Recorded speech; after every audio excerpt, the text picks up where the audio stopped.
I am Mark Zickery, also of the Twilight Zone Companion, and the reason is because we're going to be talking about Rod Serling, but not Rod Serling when he was writing The Twilight Zone, but Rod Serling when he was writing the first draft of Planet of the Apes, because it's a very different script from the movie that you all saw.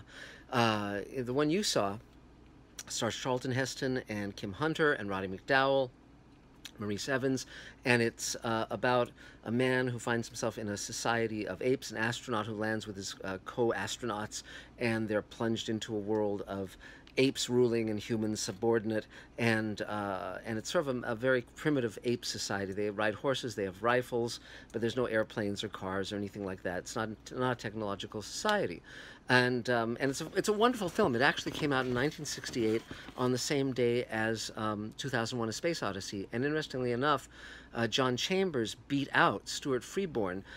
Stuart Freeborn did the makeup of the Australopithecines in 2001, and John Chambers did the makeup for the Planet of the Apes, and he won the Oscar for Best Makeup that year. So pretty fun. But we're going to talk about Rod Serling's first draft, because they have just come out with a graphic novel that is an adaptation of Serling's Planet of the Apes script.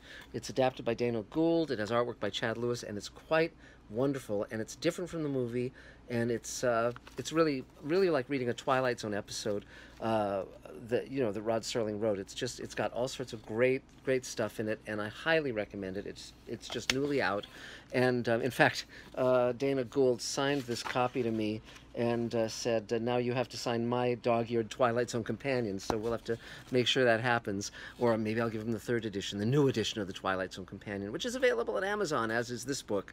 So here's a little history of Planet of the Apes and how this differs and why it's really fun to read it, because it's essentially like watching Rod's movie of Planet of the Apes.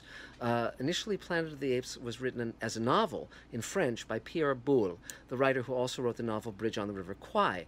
And it concerned a group of astronauts who find themselves from Earth, who find themselves on an alien planet where apes rule. But it was a technological society, very much like modern day America. And it was basically a satire.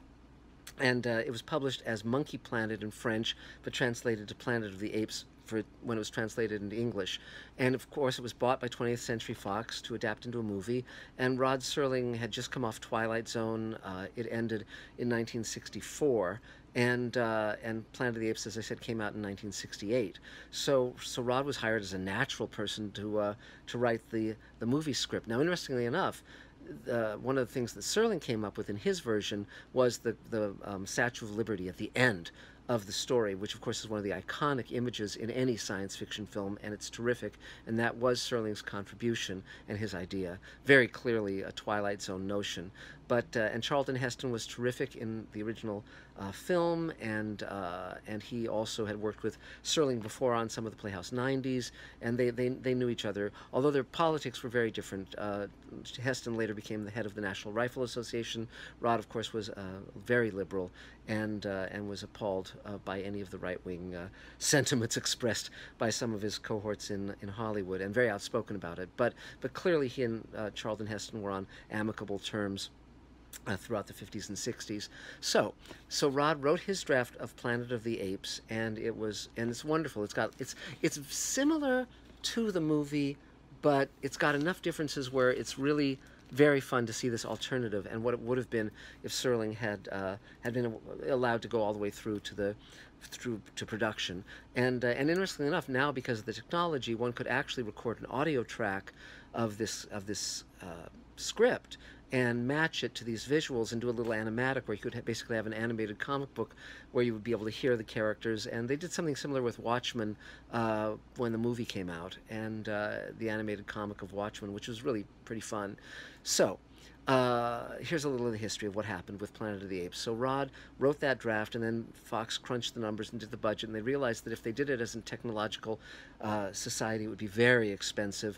And and so they basically, they'd had Cleopatra, I think, recently, and that had almost bankrupted the studio. They'd had to sell off some of the back lot, and that became Century City just to kind of keep afloat. And so they they decided to bring the scale of the movie down by not making it technological, so they could just kind of do these molded houses for the apes and so forth, and kind of make it much less expensive. Now, so they hired Michael Wilson to do the rewrite, and Michael Wilson had been a blacklisted writer during the 50s. He had written the script of Bridge on the River Kwai, which was again adapted from Pierre Boulle's book. And so probably they ran the name by Pierre Boulle, and he said, yeah, fine, Michael Wilson's great. And so Michael Wilson did it. He kept the feel of Serling's script and the feel of Serling's movie, but again, it wasn't identical. And originally, when it was Serling's draft, they were intending for... And now, a very special sweepstakes announcement. Do you want to be a part of our New York Comic Con sweepstakes?